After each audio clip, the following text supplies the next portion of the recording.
नमस्कार, मैं हूं राहुल राजपूत। आखिर मोदी सरकार ने अचानक विशेष सत्र को क्यों बुलाया है? क्या वन नेशन वन इलेक्शन पर मुहर लगने वाली है? क्या हर साल होने वाले चुनावी शोर से छुटकारा मिलने वाला है? अगर वन नेशन वन इलेक्शन लागू होता है तो फिर चुनाव लोकसभा का हो या फिर विधानसभा का, पूरे देश में 5 साल में एक साथ ही होगा। लेकिन इसके राह में रोड़े कम नहीं है।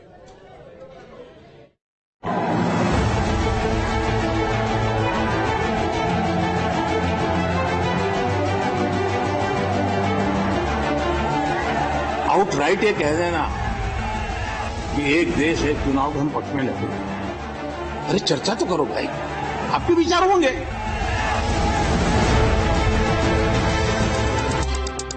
क्या पूरे देश में एक साथ चुनाव होंगे? क्या 5 साल में एक बार ही सुनाई देगा चुनावी शोर? क्या लोकसभा और विधानसभा के चुनाव एक साथ होंगे? हर साल किसी न किसी राज्य में होने वाले विधानसभा चुनाव पर ब्रेक लगने वाला है। आखिर मोदी सरकार ने ऐसा क्या किया कि वन नेशन वन इलेक्शन की चर्चा जोरों पर होने लगी है? विशेष सत्र से पहले वन नेशन और वन इलेक्शन को लेकर कमेटी बनाकर मोदी सरकार ने एक देश एक चुनाव की ओर कदम बढ़ा दिया है। देश में हर साल किसी न किसी राज्य में चुनाव होता ही रहता है, तो कहीं विधानसभा तो कहीं पंचायत तो किसी राज्य में निकाय चुनाव। देश में चुनावी माहौल हर वक्त रहता है, जिसमें पैसे के साथ समय की भी बर्बादी होती है। पर इसी के मद्देनजर एक देश एक चुनाव की बात दोहराई जा रही है, फायदे गिनाए जा रहे हैं।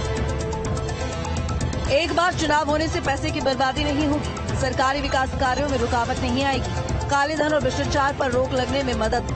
पूरे देश में चुनावों के लिए एक ही वोटर लिस्ट। 1952 में हुए चुनाव में सिर्फ 11 करोड़ रुपए खर्च हुआ था, जबकि 2019 में हुए लोकसभा चुनाव का बजट 60,000 करोड़ रुपए का था। हालांकि वन नेशन वन इलेक्शन कोई नई बात नहीं है। आजादी के बाद देश में 4 चुनाव यानी करीब 15 सालों तक लोकसभा और विधानसभा चुनाव एक साथ हो चुके हैं।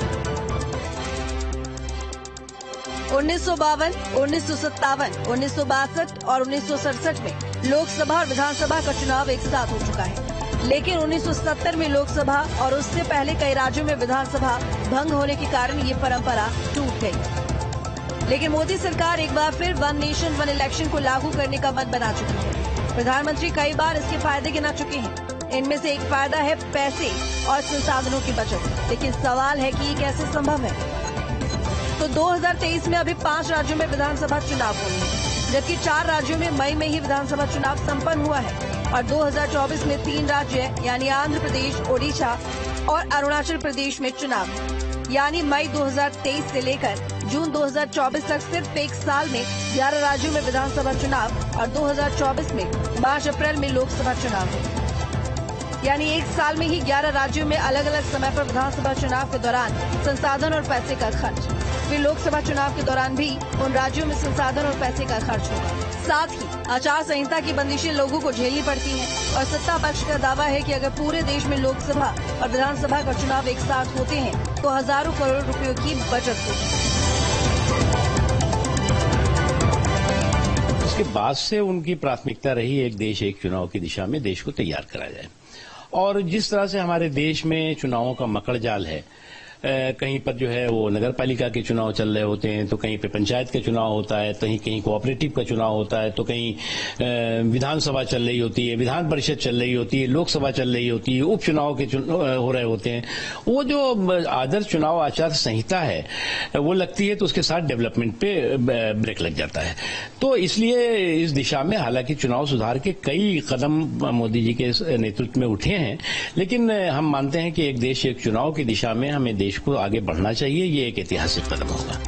लेकिन वन नेशन और वन इलेक्शन के रास्ते में कई अड़चने हैं। संसद में सिर्फ प्रस्ताव पास करने से पूरे देश में वन नेशन और वन इलेक्शन का कानून नहीं बन पाएगा।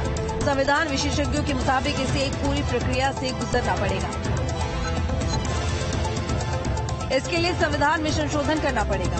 दोनों सदनों से 2/3 बहुमत से पास करना होगा। विधेयक पास होने के बाद कम से कम 15 राज्य की विधानसभाओं को मंजूरी जरूरी है।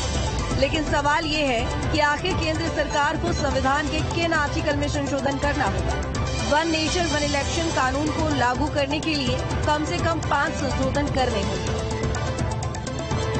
संशोधन नंबर 1, आर्टिकल 83 में लोकसभा का कार्यकाल 5 साल है, उसमें संशोधन करना होगा। संशोधन नंबर 2, आर्टिकल 85 राष्ट्रपति को लोकसभा भंग करने का अधिकार देता है, उसमें भी संशोधन की जरूरत पड़ेगी। संशोधन नंबर 3 आर्टिकल 172 के तहत विधानसभा का कार्यकाल 5 साल का है। विशेष हालात में सिर्फ 1 साल का कार्यकाल बढ़ाया जा सकता है। संशोधन नंबर 4 तो वहीं आर्टिकल 174 में राज्यपाल के पास विधानसभा भंग करने का अधिकार है। संशोधन नंबर 5 आर्टिकल 365 में राज्यपाल की सिफारिश पर राज्य में राष्ट्रपति शासन लगाए जाने का अधिकार है। समय से पहले या बाद में चुनाव कराने के लिए इस आर्टिकल में संशोधन जरूरी है। तो 5 संविधान संशोधन करने पड़ेंगे। क्या आपके पास बहुमत है? कहां से आप करेंगे? ये एक सतत प्रक्रिया है और इसमें फिर इन सब से आगे, चूंकि हमारा संविधान फेडरल कॉन्स्टिट्यूशन है, संघीय ढांचा है इसका, जो कि बेसिक स्ट्रक्चर का डॉक्ट्रिन है, उसको छेड़ने के पहले आपको राज्यों से सहमति लेनी पड़ेगी, जिसको हम कहते हैं रेटिफिकेशन। ये आधे राज्य, पूरे जो देश के राज्य है, उसमें से आधे से आपको रेटिफिकेशन लेना होगा। लेकिन जहां विपक्ष की सरकार है, उन राज्यों में विधानसभा भंग करना और उन राज्यों को वन नेशन और वन इलेक्शन में शामिल करना किसी चुनौती से कम नहीं है। सवाल ये है कि क्या जहां एनडीए की सरकार है वो राज्य मान जाएंगे, लेकिन जहां विपक्षी दलों की सरकार है वो वन नेशन वन इलेक्शन पर खामी भरेंगे। Team news state.